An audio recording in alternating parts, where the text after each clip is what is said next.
Good morning and welcome to day 128 of our 365 days of Bible study.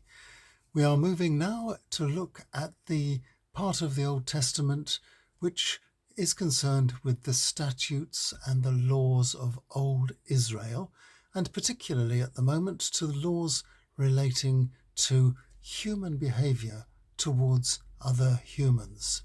And we're going to begin this with some familiar words from the Ten Commandments.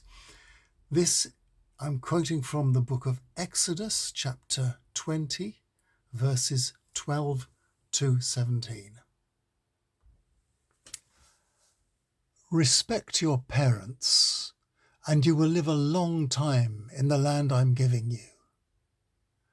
Do no murder. Do not commit adultery. Do not steal. Do not make false accusations against anyone. Don't lust after another's house, spouse, servants, livestock, transportation, or anything they own. From now on days 128 to 142, we'll be looking at some of the content of the book that Ezra brought back from Babylon in his effort to try to stop the squabbling amongst those who had returned.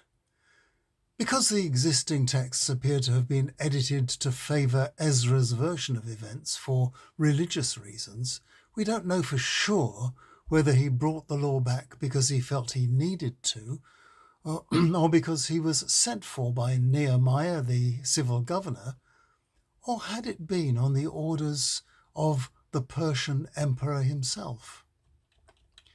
Ezra didn't make the book of Deuteronomy up, of course. He was an academic who knew his way around the old texts and traditions. He based all he knew, for Deuteronomy means the second law. He based all that he knew on an ancient source, the first law, the law of Moses. And he quotes extensively from the relevant texts in the book of Exodus. In this group of studies, we are looking at laws that affect human behaviour towards other humans. So today, by way of introduction, we have read the words from Exodus, which its editors quoted in their book, Deuteronomy chapter 5, verses 6 to 21. You might like to look that up and compare the two. Looking back, these were originally laws that taught former slaves from ancient Egypt how to behave now that they were free. To a certain extent, they were also just what the returning Jews from the Babylon exile needed, for very similar reasons. The Ten Commandments are a mild summary and introduction to the law, so simple to understand and appreciate that Christians used them without altering the text. And in England, the early Protestants painted them up on the walls of their churches. Of course, the Christians had difficulties with the graven images and the Sabbath day clauses in the first 4 commandments, but soon argued themselves out of any contention on these matters.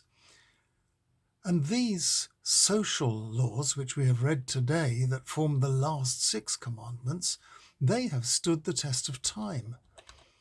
Tomorrow we move from how we behave towards our neighbours to the right way to treat the needy and foreigners. I'll see you then.